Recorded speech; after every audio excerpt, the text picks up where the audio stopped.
What if I told you that in San Antonio, fans now need to pass a tryout, yes, an actual audition, just to scream their lungs out for the Spurs? Sounds crazy, right? But this isn't a prank. This is Victor Wembanyama's idea of changing the NBA fan culture. The 20-year-old superstar didn't just show up to dominate on the court, he's bringing a piece of European sports tradition straight into the heart of Texas. And it's not about celebrities in the front row or fans casually clapping between plays.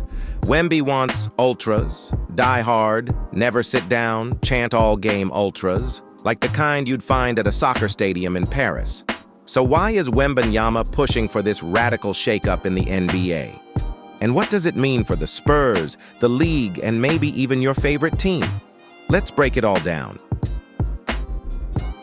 To really understand this whole ultra fan section concept, you've got to look at where Victor Wembanyama comes from. Before he was the Spurs franchise savior, he was just a kid growing up in France, soaking in the energy of European sports culture. And if you've ever watched a soccer match in Paris, especially with clubs like PSG, you know it's a whole different world. We're talking nonstop chanting, coordinated songs, drums pounding, and fans who treat every match like life or death. They don't just watch the game, they become part of it. These groups are called ultras, and their passion is legendary.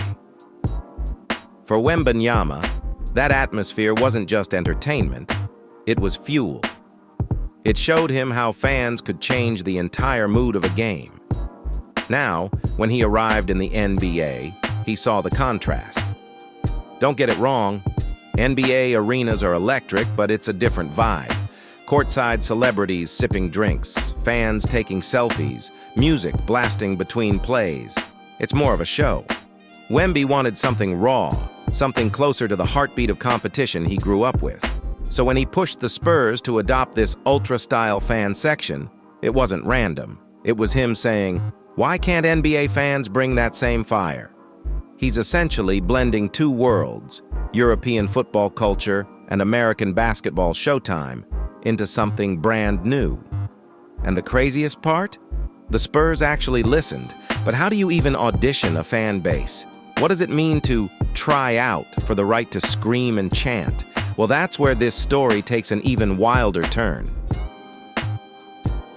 So here's where things get wild. The San Antonio Spurs didn't just nod politely at Wembanyama's suggestion. They went all in. The team actually hosted a real-life tryout. Yes, a tryout for fans who wanted to be part of this new ultra section. Forget season ticket applications or fancy VIP boxes. This wasn't about money, status, or who you know. The only thing that mattered was your passion. Could you yell? Could you chant nonstop? Could you bring energy from tip-off to the final buzzer without losing your voice? That was the test. Dozens, even hundreds of fans lined up for the chance. Spurs staff didn't hand out questionnaires about favorite players. Instead, they asked fans to prove it. Some had to scream until their throats gave out. Others were judged on their creativity. Could they lead a chant, clap in rhythm, or start a wave? It was less like a ticket office and more like a hype audition. And the Spurs weren't joking around. Reports say certain applicants were turned away because they didn't show enough fire. One fan said he thought cheering at a regular game was enough. Nope, not for this crew. If you weren't ready to go absolutely berserk for 48 minutes, you were out. The team ended up selecting a small group of diehards to form the very first Spurs Ultra section. These weren't casual fans who check scores on their phones. These were the loudest of the loud, the heartbeat Wemby wanted behind him every night at Frost Bank Center. It's unheard of in the NBA. Teams usually care about ticket sales, corporate partners, and luxury suites. The Spurs? They're carving out space for a rowdy European-style cheering squad, all thanks to a 20-year-old superstar who refuses to settle for business as usual. But this raises the real question. Will it actually make a difference on the court, or is it just a fun publicity stunt? That's where things get really interesting. So what does all of this actually mean for the Spurs? On the surface, sure, it sounds like a fun gimmick, but dig deeper, and you realize this could be a real weapon. First, Let's talk home court advantage. Every team claims their arena is tough, but the truth is, NBA crowds can be hit or miss. Some nights they're loud, other nights you can hear the sneakers squeak.